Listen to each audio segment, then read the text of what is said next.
Welcome, my peeps, my peoples. Please like, comment, subscribe, share the video. It'd be greatly appreciated from the bottom of my heart, my peeps, my peoples. Peep Squad is in the building, baby. We're going to the top, to the top, to the top, baby. We're going to bring others with us. So let's get it started. Let's talk about The Shy, Season 2, Episode 4. It's going down. So it seems like Q is not dead. And it seems like Reggie Boss has a bone to pick with, with Ronnie, or he wants that real estate. He wants that property over there. And is he working along with, Brandon's girlfriend, Jericho Boss? So is Jericho Boss and, Reggie Boss in cahoots together? Or is the politician that confronted, Jericho, is he in cahoots with, Reggie's boss? So it seems like, Reggie's boss is the biggest ass drug dealer, and he is hiding out in plain sight, and he's at schools functioning, holding pizza parties and shit like that. He's hiding out in plain sight. Ronnie's out of jail, fresh out of bail, got to go see his granddaughter.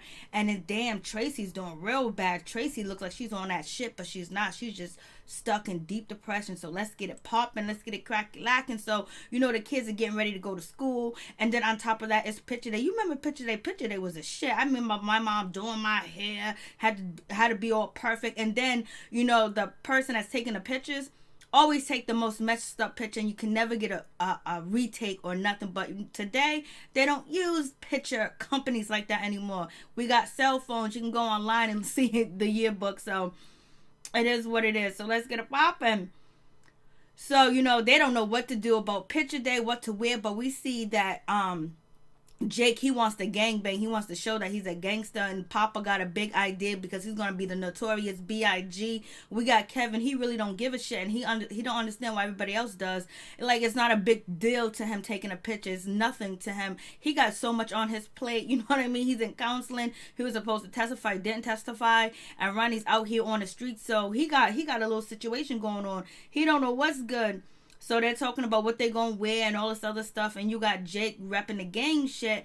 And so, Kevin was like, I thought you wasn't down with the gang. I thought you thought it was stupid. He was like, no, that's what I'm repping. That's what I'm about. Because, Jake doesn't really have an identity. His identity is his brother identity, because he don't know who his mother is, who his father is. And he's been raised by the wolves, which is his brother. Reggie don't know how to raise nobody. Reggie would take advantage of you in a heartbeat, just like he took advantage of that little boy to go over there to the police station and say that he beat up Mrs. Ethel and everything like that. So it is what it is. I was just like, damn. So then moving on, we have Brandon. Basically, he's going to be entering the contest. He's stressed out. He don't believe in himself. He don't think he can make it. And there's just so much going on because, like, his truck has been towed. He had to get some weed. He just, like, every time you turn around, like, he got violations. He had the boot on his truck. His truck got stolen. And his brother's killer is getting out of jail. And he got a gun. And he can actually do something about it if he wants to. But that's not the way Brandon wants to roll. But, the thought crosses his mind to actually get justice, the real justice that he needs for his brother, even though,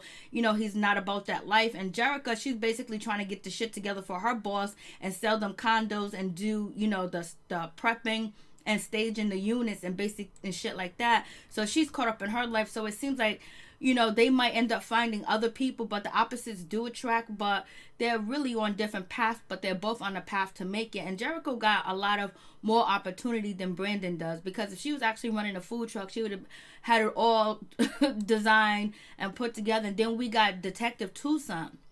She rose up on Reggie and his boy, basically, and she arrested him, basically arrested him and took him in. Big Mike, I think his name is Big Mike, took him in, and that is Reggie's right-hand man.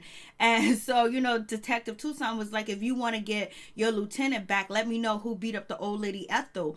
And he's like, damn, now we know Reggie was Reggie people are the one that went in there and did it, but Reggie did it for his boss, and Reggie does like Miss Ethel, and he knew who she was, and he respect her. So he don't know what's going on. He's just doing dirt and don't know why he's doing the dirt. So that's a problem. But I know Q is still around. Q's coming back. I'm telling you, he is, and his gang of people coming back too as well. In my opinion, unless you guys can tell me that Q is actually dead, I'm gonna go back and look at the last season. So Reggie don't know what to do. Reggie's like, damn, my lieutenant's gone and this cop is messing with me. And then you have none other than Ronnie. He's out of jail, fresh out of jail, basically. He goes to see his grandma. She's happy. It was just such a heartwarming moment. It almost made me cry. It was just like really, really sad. I was just like, damn. it's going down. Like, and you know that she loves Ronnie.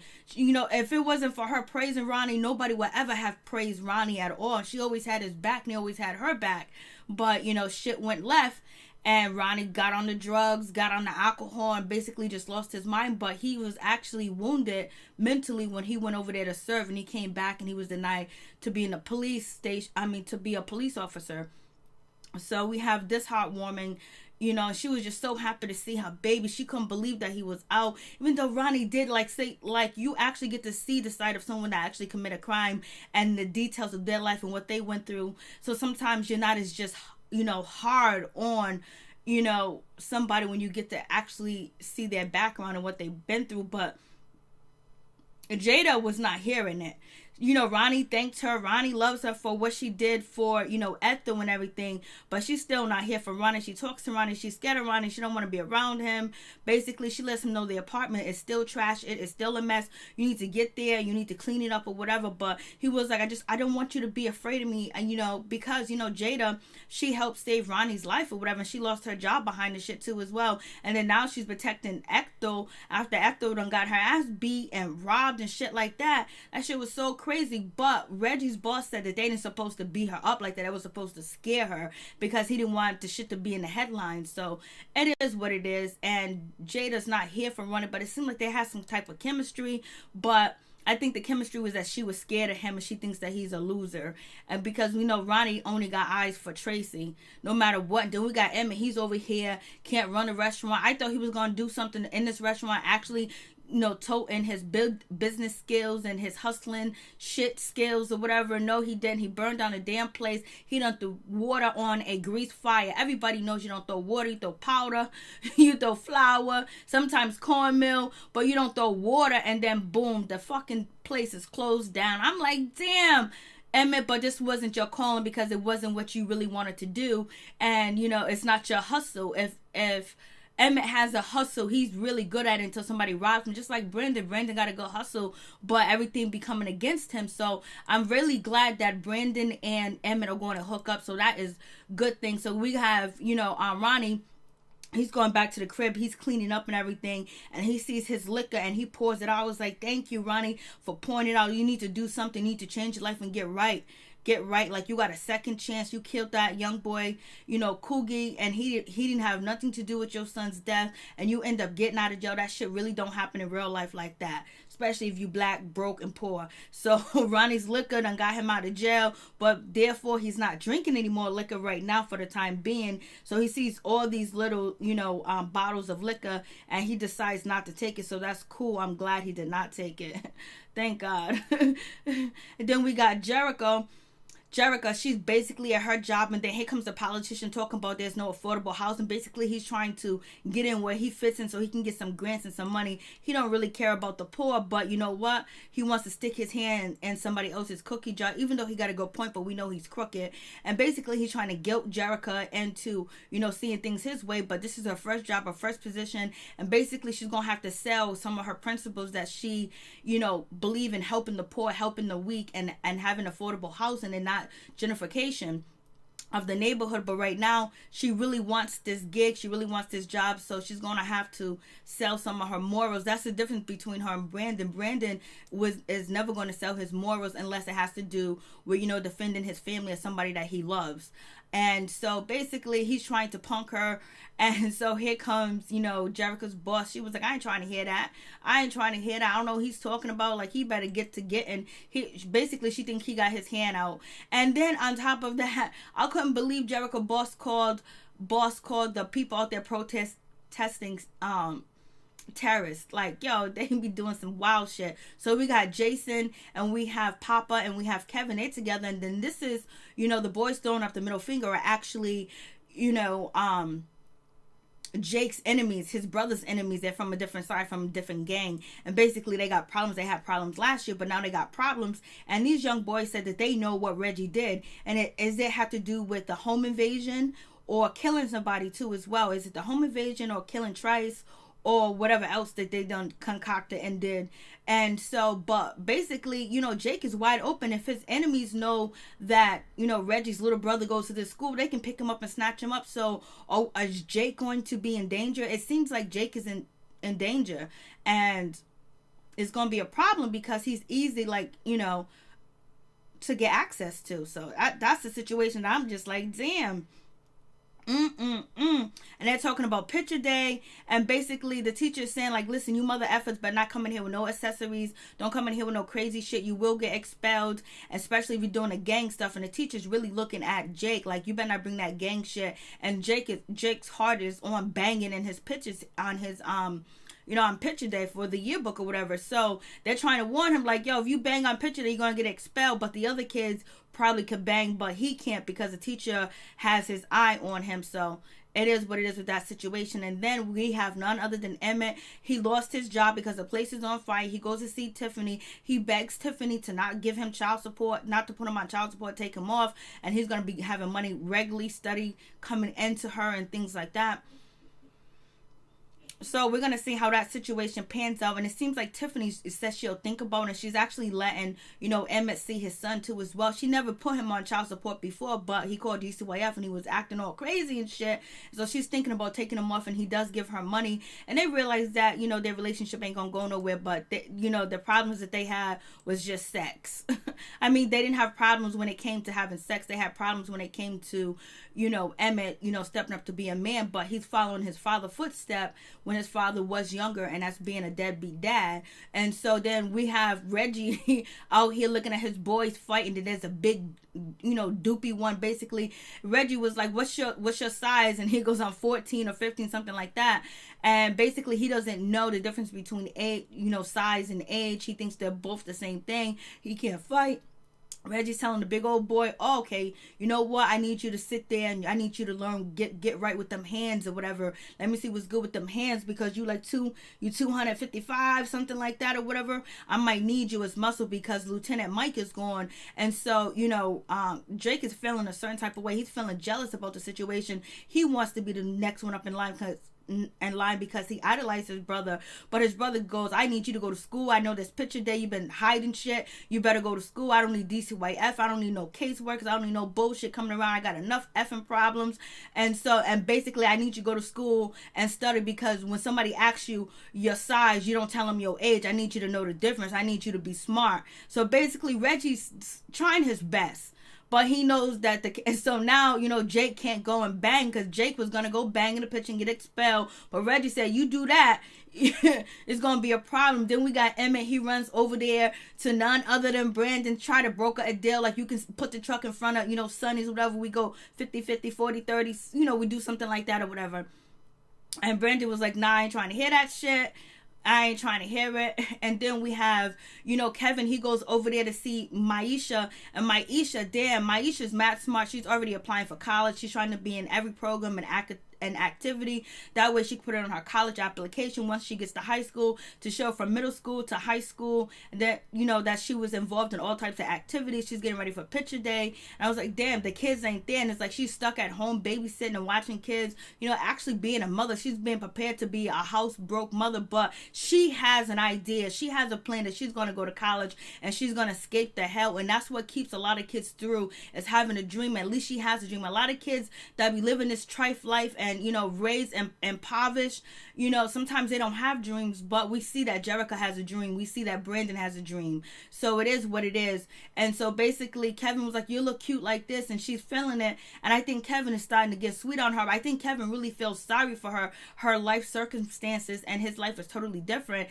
And he was like, yo, you're only in middle school, why are you trying to prepare for college? And he ain't even worried about that. But most likely Kevin's going to go to college where his family, his family's going to put him on or whatever. But Maisha, she has a dream, and she ain't trying to let her circumstances stop her. So I feel her. You go, girl. You go, girl. You go, Maisha. And so then we got none other than Emmett selling hair. He got the weave. He's selling it hot like hotcakes. He got people coming to his father's house buying the hair. His father is not feeling it.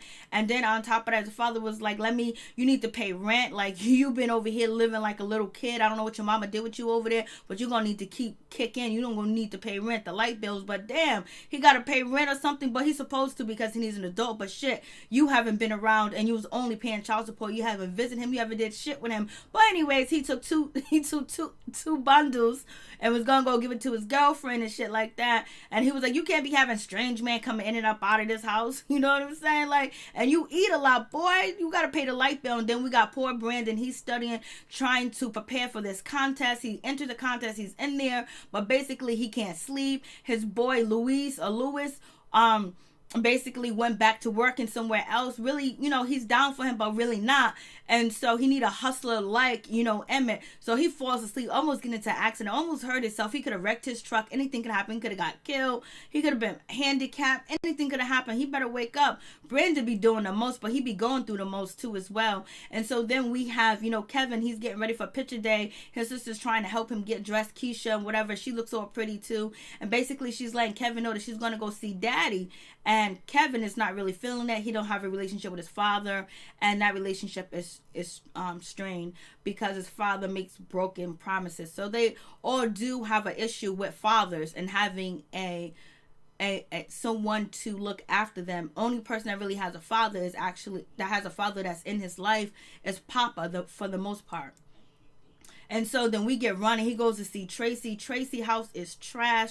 She looks like she lives in a crack house. I don't know what's going on with Tracy. Tracy got it all messed up. Tracy is just done. She sees Ronnie. Ronnie was like, yo, let me talk. I got something to say to you. Like, you hurt me. You said, you know, Jason didn't want a part of me. He didn't want me in his life. I helped him. And he did help him. We saw that, you know, Ronnie, you know, helped Jason train for basketball and all this other bullshit like that.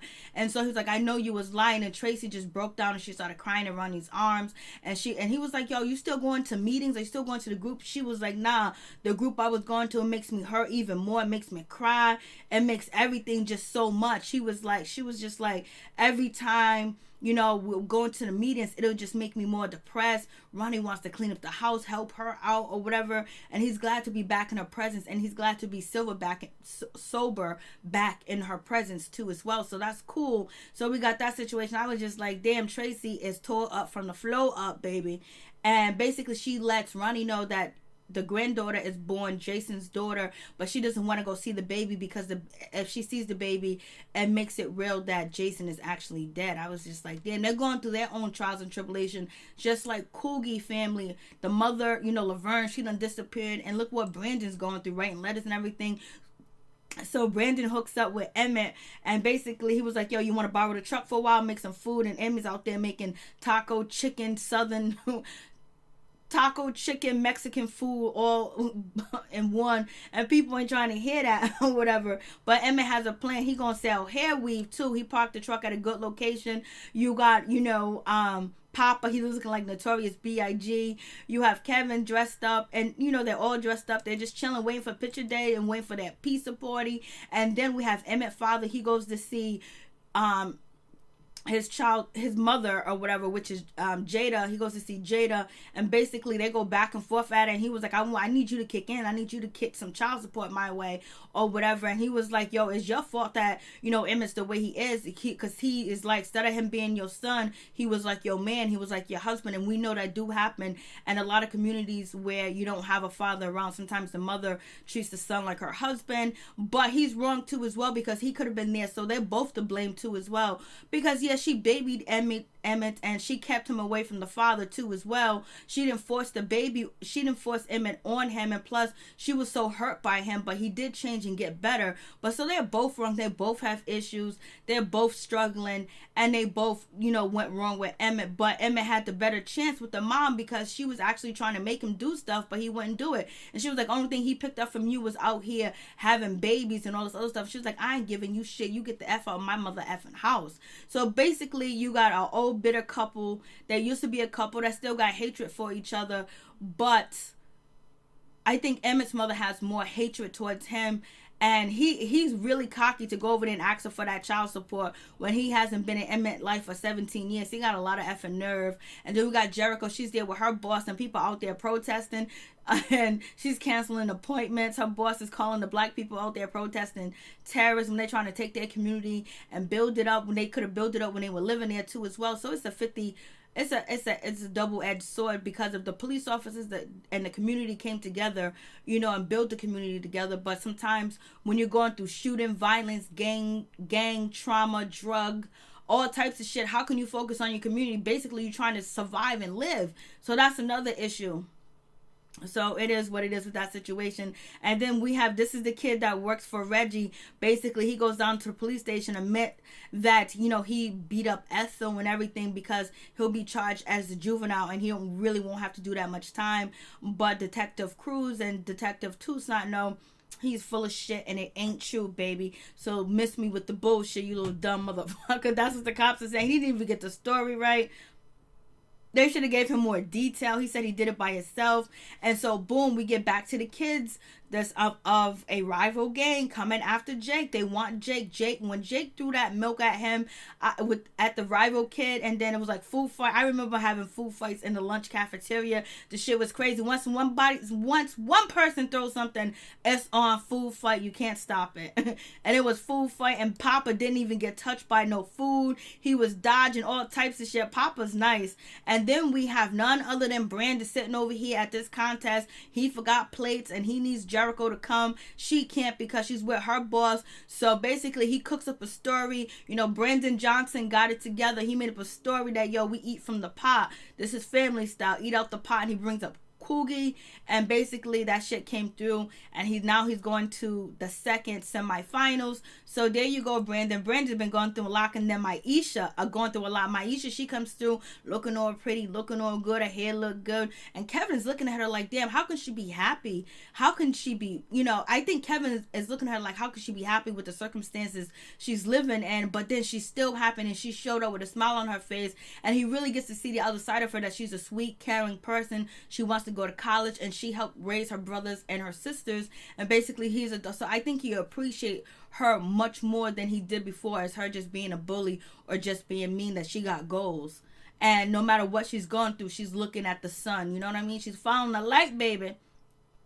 And so then we got, you know, Emmett and Brandon on the truck together, whatever. Then Brandon finds out that Emmett is selling weave on the truck. He was like, I can lose my license. I can lose everything. Blah, and third. And then Emmett was like, look at the money I got. Look at the money I made, baby. And then somebody came to the truck. A woman came to the truck to buy some weave. Brandon was like, go serve her because they're making money selling weave and tacos. I'm telling you, them two together. And then we come to the snitching part. It's time for Kevin to snitch. You know, Kevin don't want to be a snitch, but Kevin was okay with being a snitch when he was going to snitch on Ronnie. Not really snitching. Ronnie needed to be behind bars. You know what I mean? And Ronnie was, you know, chasing him down and shit like that. So Kevin was asked by the teacher, like, yo, listen, who started it? And so, you know, Kevin took the blame for it. Jake thanked him and everything, because that would have been hard if he would have snitched on Jake. That would have been really messed up, because that's his best friend.